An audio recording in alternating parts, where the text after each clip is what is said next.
you so much. And thank you so much, Chair. And I've been on the whole time. I just had to switch devices. So, Chair, thank you to all the chairs and the Speaker. Thank you for convening this hearing. Chair Lago, thank you for being with us. I think, I have worked hard to be a leaning in partner in thinking about the future of my own community in Gowanus, in working with HPD on the Where We Live process, in working with Director Zarilli on the One NYC process. But I'll just be honest, we are the frog in the proverbial pot.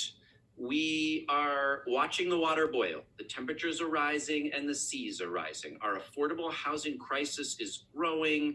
Our infrastructure is aging. And it is clear that our land use process has become toxic and broken and unable to deliver thoughtful conversation about the very future of our city.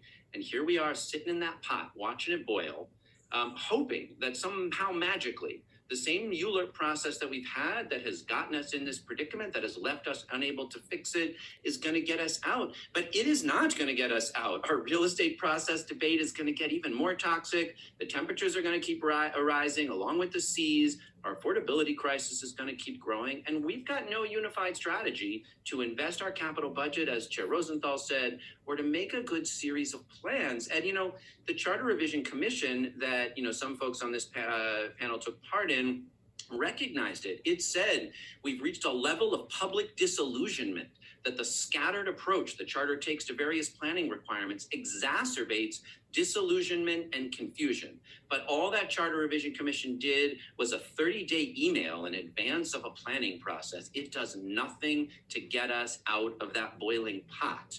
And so I'm really deeply disappointed. It's fine to criticize this or that element or specific or proposal, but this administration has utterly failed to put forward any kind of thinking about our long-term future and its planning that might get us out of that pot.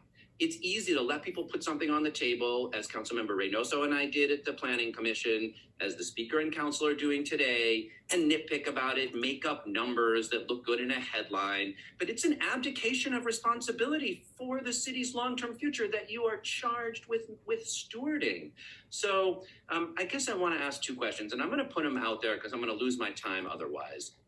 First, in Gowanus, I think, as you know, it's taken us the better part of a decade to try to build a thoughtful community conversation. And you've said to me on a couple of occasions that, where would other council members be from whiter, wealthier neighborhoods who would try to show up for a fair housing approach? But they're not going to, that's not going to happen out of our short-term politics. There's no way communities are going to show up with their hands raised and say, we'd like to do our fair share. Let's engage in planning. There's no chance of it.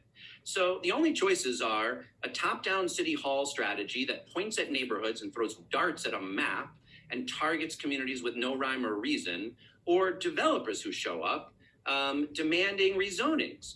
Short of a more thoughtful, comprehensive, fair share and values-minded community planning process, how on earth could we have a fair process for thinking about the future of our city? How do you think we would come out of, get anything like the conversation we are having in Gowanus in other places without a process like this?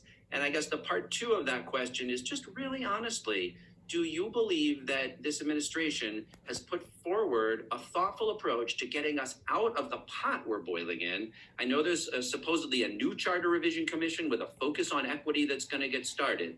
But if you're just going to sit here and criticize this set of proposals, where is the proposal that is serious about how toxic our land use and planning process has become and how urgent more thoughtful planning is?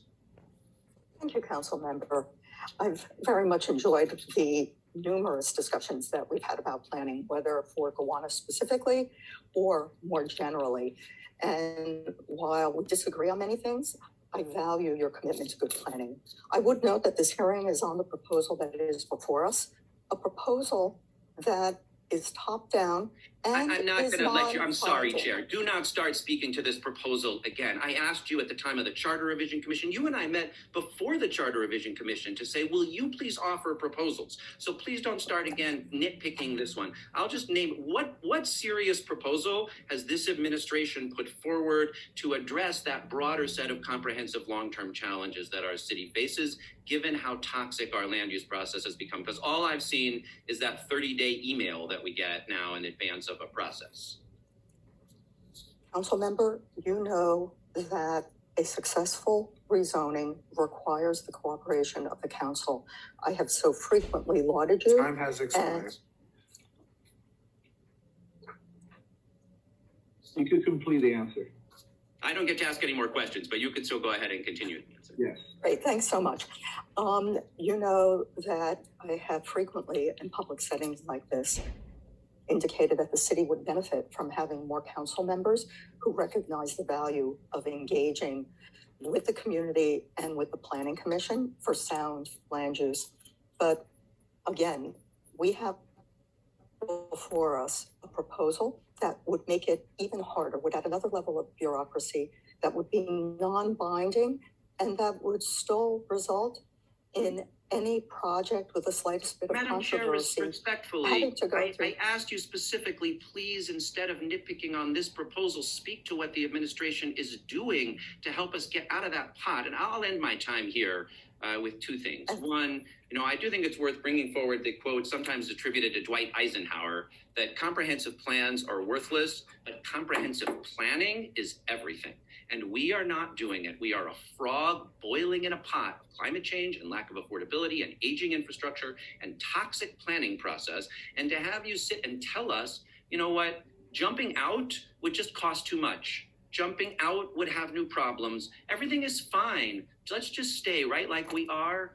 That's what we're going to do, is boil in that pot. And I'm disappointed that we don't have a more proactive approach. That's not to say this proposal is perfect, but the failure of this administration to think long-term and proactively is going to be one of its real long-term failures. So I appreciate you as well. Council member, your nicer words to me, but I really feel I do have to respond. The speaker himself noted that this proposal would not require any rezonings. And there may be many communities who would anticipate having no growth, and this bill does nothing to change that. Madam Chair, the only chance we have... Councilmember, we'll come back. I'm going to have you back. Guarantee. We only have 4 more. Council members will come back. And so, guarantee.